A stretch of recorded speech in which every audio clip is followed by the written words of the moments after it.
Welcome, Marilyn. How are you doing? I'm doing well, thank you, and thank you for the opportunity to talk with you. I am so grateful. It has been an extraordinary journey, and you and only a handful of people I can think of have led the way in the last 25 years that I've been an activist. You got me beat by like another 20, I think.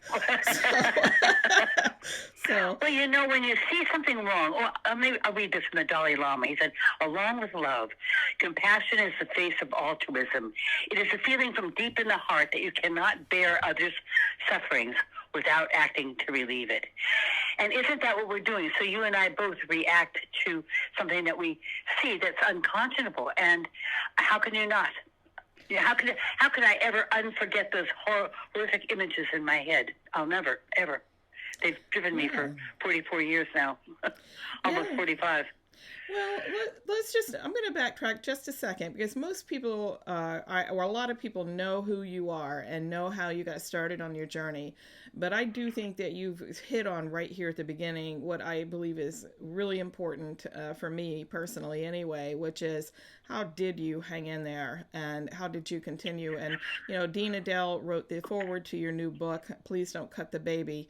And in it, he just says, he talks about what a rare, amazing individual you are. So maybe just tell us real quick what started you.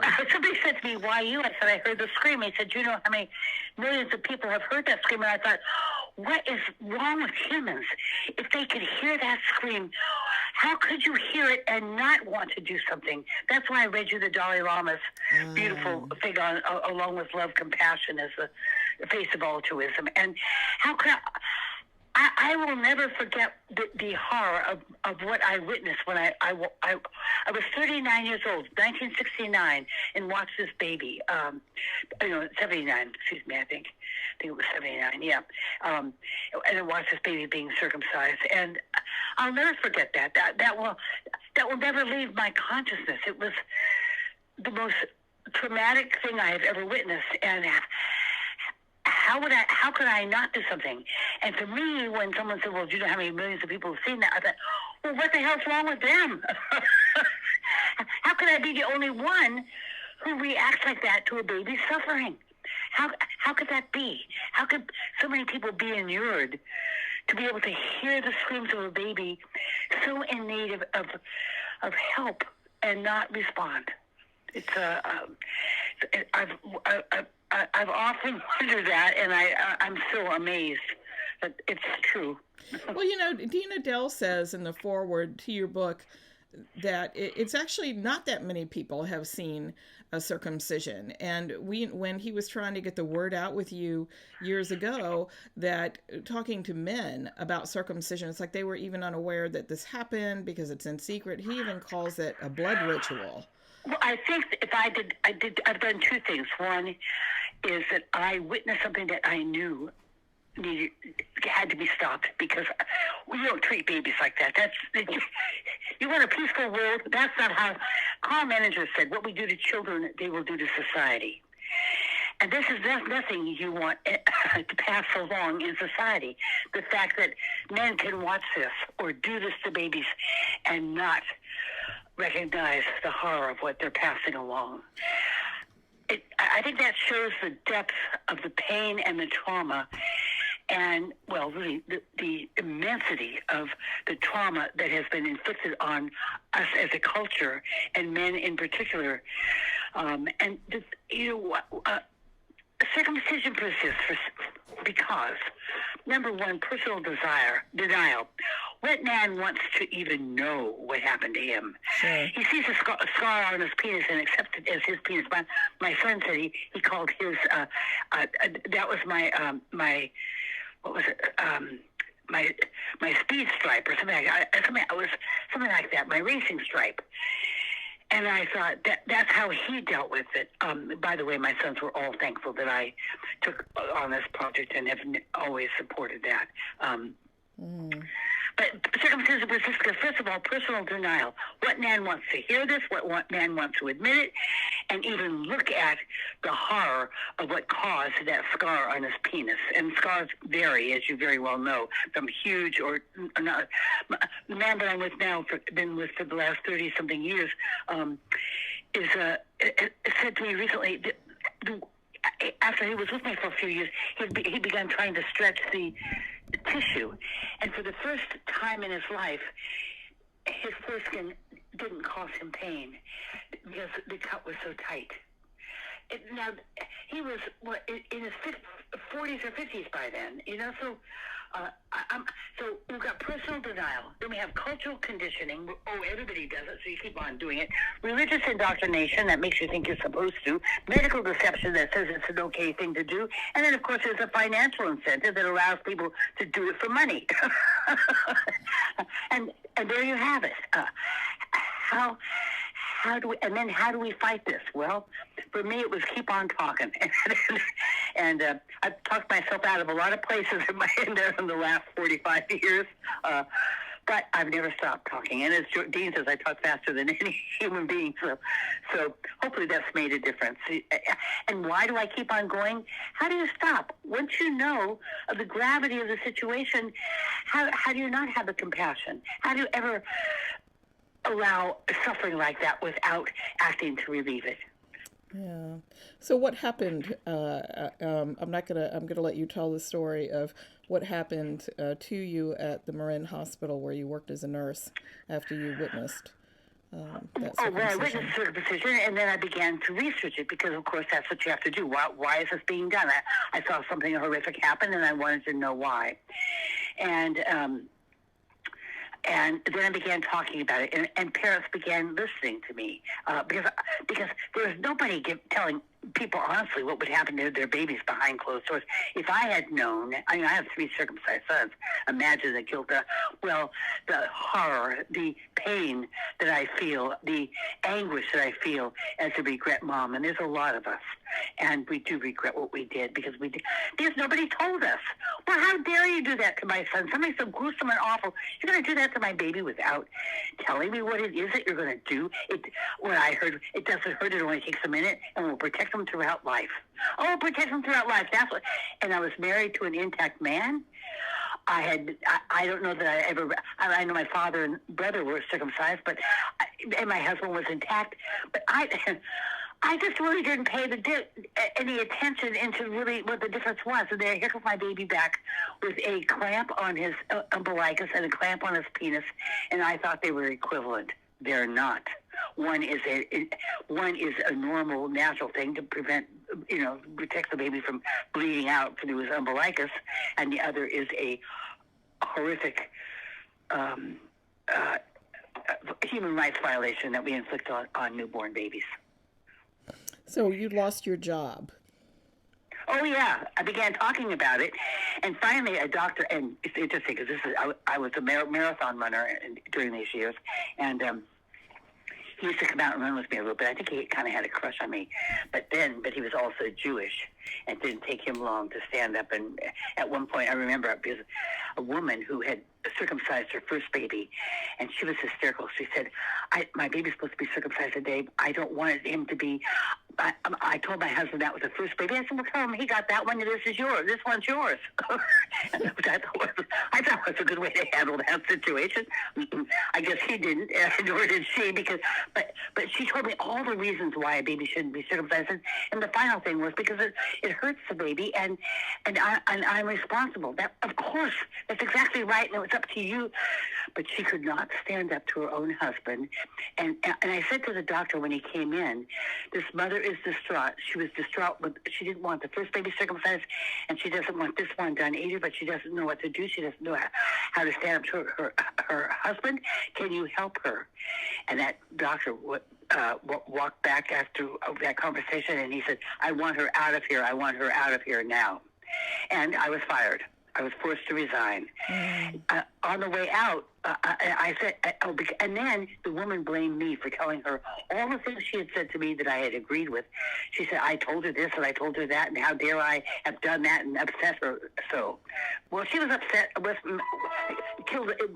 was a perfect example of kill the messenger, you know what I mean? So there I was, a messenger. Whitney, I think what you call him, the guy from the help nurses, from a mediator. No, we went to mediation, and this was from the union, from the nurses union. He came to help me, and they walked me right out there. They all had a religious bias. And the four of them, and they all had a religious bias, and did not want anybody talking about the horror of what circumcision was. This advocate, the nurse's advocate that walked out with me, said, "Congratulations on what you're doing. You are the one that's right. Don't let them stop you. Please keep on doing what you're doing, because it's such important work." And that was helpful, because how could I keep going? Because I knew I was right. Who else was standing up to talk like this for the babies? Who else was how many millions of, we said, why you? And I said, because I heard the scream, say, how many millions? Well, why did millions of people hear this and not recognize that the baby is screaming for our help?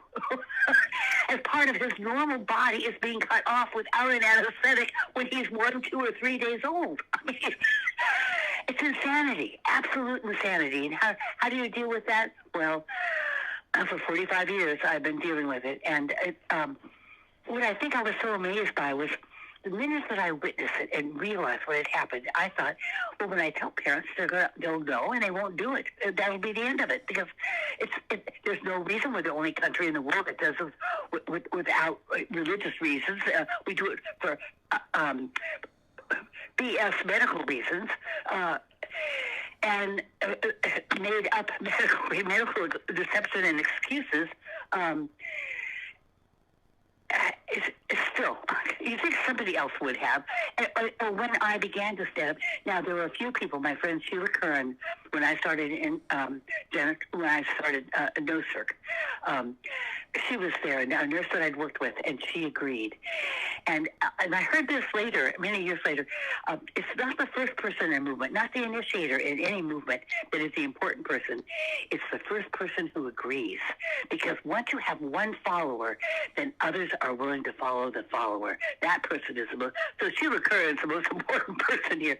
But I think it took three of us. It took me as the initiator, Sheila as the grounder, making sure that it was accepted as truth and as from another nurse and agreed with. And then Ken, who came along, and he was a disseminator of the information. So it took three of us to really get the word out. But nothing could have stopped me. I will never, ever. How do I don't remember watching a baby being tortured and mutilated without an anesthetic, without anybody there to help him. Just screams. 15 minutes that baby screamed. Unbelievable. So, Marilyn, what did you do? Because a lot of people would have folded and would have been maybe disassociated. Oh, more people than I can tell you have folded. But you didn't. So how did you transmute this trauma into action? I mean, was there a process I that knew you I went was through? right. And nobody else was protecting the baby. Somebody needed to. Somehow I was it. You know what I mean? If nobody else was going to do it, somebody better. And I couldn't not. I didn't have a choice. I just knew it had to be done.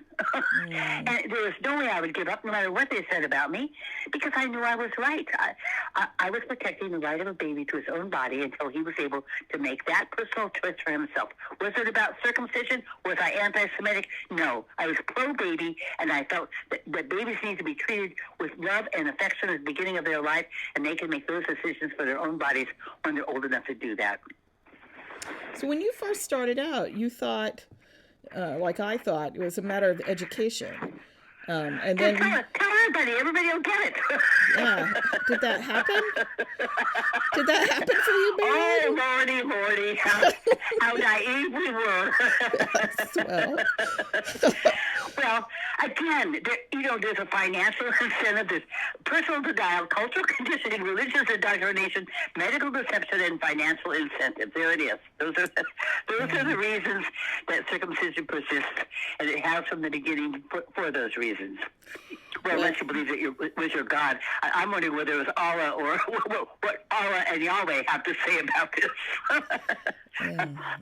Well, we are still one of the only countries that is leading the way in all kinds of horror, like childbirth, maternal mortality. Yes, it's just barbaric what we're doing here. I don't know if I already said. Well, it's the medical community who thinks that they when you in medical school, doctors have one class of nutrition. What they're learning how to do is put the Band-Aid on or fix it. They're taught to do something. You have to do something. We have to fix this. So then they are fixing what doesn't need to be fixed, and they're getting paid for it. Well, I should remind our listeners, in case they don't know, Marilyn is a registered nurse. So she's been deep in the medical system. She's not criticizing it from outside of it. She is. Yeah, thank you. No. I'm not pointing fingers, although I am pointing fingers at the doctors who are the circumcisers, because they should know better. They should know better. But some of them, again, they're all those things that I talk about, why it persists. Their cultural conditioning, their religious indoctrination, their financial incentive, whatever it is, they've got their reasons. There's no excuse that's good enough to excuse mutilating the perfect body of a newborn baby. Yeah. Well, when I found out I was going to get to talk to you today, I sat down with my son and talked with him about his circumcision. We've talked about it before in the past. He's 25 now, and I asked for his permission to, I asked his permission to tell this story today, and he gave it to me. But when you're saying, like, what's going on with parents, I can tell you from my perspective that I instinctively felt like it was wrong, and I said no, and my husband said no. And we were piled on by the doctors and the nurses. That we were piled on that we had to do it. Georgianne Chapin, who heads Impact America now, which I helped found in, I think, 2008, and she's been carrying on. She's taken what I started as a mother who recognized the harm I had done. I had allowed to happen to my sons because I didn't know enough to protect them, and I wasn't going to let that happen to any other mother. She had to know. That's where I came from. Georgianne has an intact son, and new, and she's an attorney, and she started Intact America, and she's. But she did a study, a nationwide study, to look to see who was promoting circumcision. It's the doctors and nurses. They're the ones who are making money off of it. Sure. No surprise there, really. But they're the ones who promote it. Like you said, you went in, you said no, your husband said no, and they push you until you say yes because you're so broken down or whatever. Well, I was laying in a hospital bed after being inpatient for a week, so I had a difficult pregnancy and birth. All part of the malpractice of the malpracticing birthing community, right? Well, Mike, I guess if it is a profit-driven industry, have any parents successfully sued doctors when they find out they were coerced into circumcising their infant? Well, we did win a case. Well, we didn't win it, but it's not case law because the doctors settled out of court, which was too bad. But it was a Hispanic couple who came to me and said that their son had been circumcised without their permission. And when they were asked again and again and again, kept saying no, the baby was circumcised anyway. So that case was filed. That was 30 years ago or so. And we got a lot of publicity off of it, but they ended up settling out of court. So we didn't get case history or case law. We didn't get that kind of grounding. And nobody else, not that I know of, but there might be others. I know that there's been a number of cases around the country, but there's not been enough to bring an end to the horror of what we're doing to babies. How do you think it behind will be closed doors without parental consent, informed parental consent? What do you think has made the difference? It seems like it has gone down. The numbers have gone down. It's not... Me. This whistleblower. Yeah, the whistleblower. Well, and I'm not alone. But when one person came out and blew the whistle, others were willing to do the same. And I think the first thing that happened for me was being on the Phil Donahue show. Where was that? I can't remember, in the 1900s, I guess, years ago. But that reached more people, and Phil got it. He understood what we were talking about, and he showed some footage. And I got more. I think we got 5,000 requests for information after that. That was when I wrote my first pamphlet, because I couldn't answer each person individually, but I began writing pamphlets about the information about circumcision. Mm. Yeah. Wow. So been a long haul, honey. I know. So tell us about this book. You started it in 2018, but there was, we had a pandemic in between the time you got started and now. I remember reading in your book that you started, this is at the very end when you say, why me? There's a chapter called Why Me at the very end, and you say that you started writing it before the pandemic, and then you had this, you had this interesting thing happen where you were supposed to go to Marin. I'll just start with that. Marin Hospital was the hospital you were fired from? Oh, yeah, for my cataract surgery. I couldn't bring myself. Oh, yeah. What happened there was they canceled the surgery because it was the pandemic, and they weren't doing surgeries on anybody. So I called when I learned that when the hospital called me to cancel my appointment for my surgery, they called me. They said no, that the surgeries have been canceled. All surgeries during the pandemic. So I called, as soon as I hung up, I called back to Marin General. I said, are circumcision still being performed there? Oh, yes, it's part of a package. And I thought, oh, boy, here's a pandemic. They're stopping all surgeries except circumcisions of babies. I mean, the most fragile amongst us, the newcomers into the world, but they're not going to stop circumcising them because it's part of a program. That was just amazing to me. It still is. It's unbelievable. So they stopped all elective surgeries and all elective procedures. Except circumcision. Which they call elective. It is elective surgery. The babies start asking for it, for heaven's sakes. And which means it's surrogate surgery. The baby can't consent. The parents have to consent for it. And the consent form is Attorneys for the Rights of Child's leader and founder, Stephen Svoboda, writes about this a lot. That the consent form is an artificial consent form because the baby's not consenting. It's a surrogate consent form. We don't have a right to cut off normal parts of our infants. That body belongs to the baby. And when are we going to understand that? We don't have that kind of a right over our children. We don't have right to hit them or to be cruel to them. Our job is to protect them, be patient with them, and be as loving as possible, grow them up to be as peaceful as they can be for a better world for all of us. What do you think is happening now? Is there a difference? Has there been a change? Well, Georgianne just went to a conference in Atlanta. Oh, I know, there's a Pride Parade where they had a booth. I mean, she's been there for several years. And she said, Marilyn, the tide has absolutely changed. There are more people coming up and saying, my babies are intact because of you guys. We didn't do it to our sons.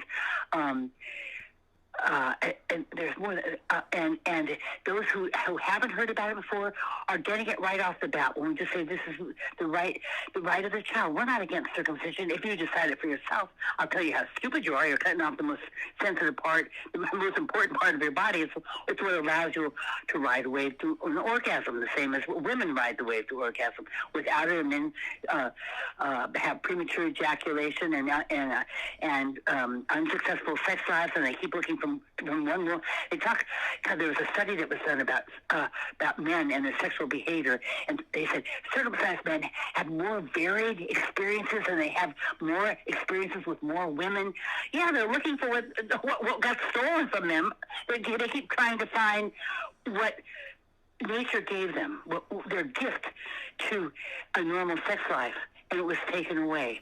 The sex life, of course, is a release of all the tensions and so forth, and the connecting with somebody else.